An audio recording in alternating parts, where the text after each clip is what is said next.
There will come a match against an opponent where despite how many attacks you throw out, they always manage to shield just before you would have hit them, just before you would have found that game-winning blow.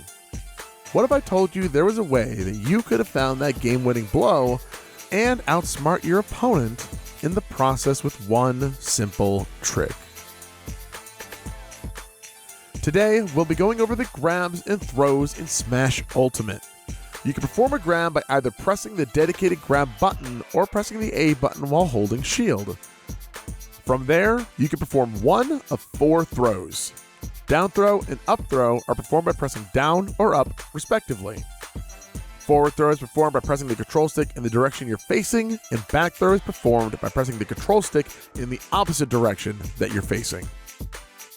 Take the next 5 to 10 minutes testing out your throws. See how far you can throw your opponent in each direction at different percents. The first thing to know about grabs is that they beat shield. While shields are limited in how much damage they can take, you can always work around an opponent who's good at shielding with a well-placed grab. If you become predictable with your attacks, next time try throwing out a grab instead to see if you can catch your opponent off guard. Some opponents can be tricky with their movement. If you're struggling to stay aggressive with your grabs, you can always take a more defensive route. Start using shields of your own. If your opponent throws out an attack too close to your shield, then now is a perfect time to go for that grab.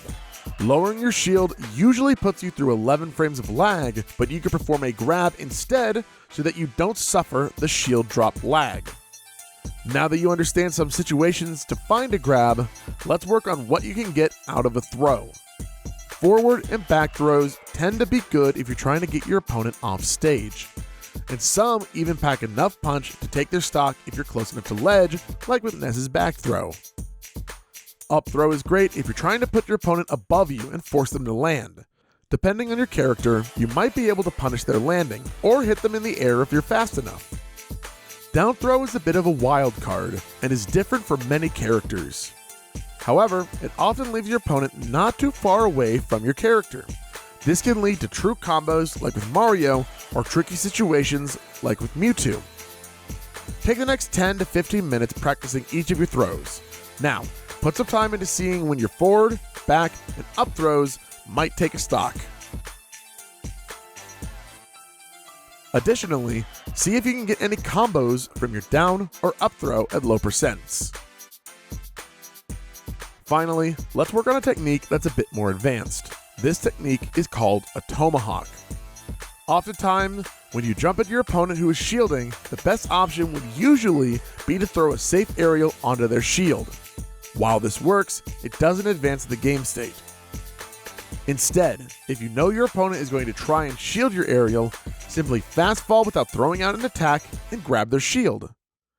This is what is known as the tomahawk. It's great to attempt only once you're sure that your opponent is going to be shielding, otherwise your aggression might be punished.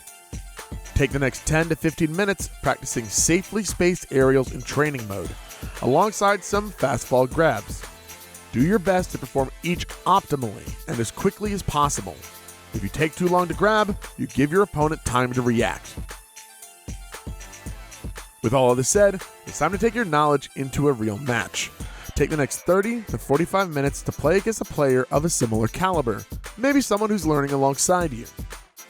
Take this time to play normally, but put extra effort into landing grabs when your opponent is caught shielding. Additionally, if you're able to space your aerials on their shield optimally, then attempt a few tomahawks as well. If executed correctly, you'll make your opponent think twice about shielding so frivolously, meaning you can become more aggressive with your attacks. I hope that you have a better understanding of both the grabs and the throws that come with them.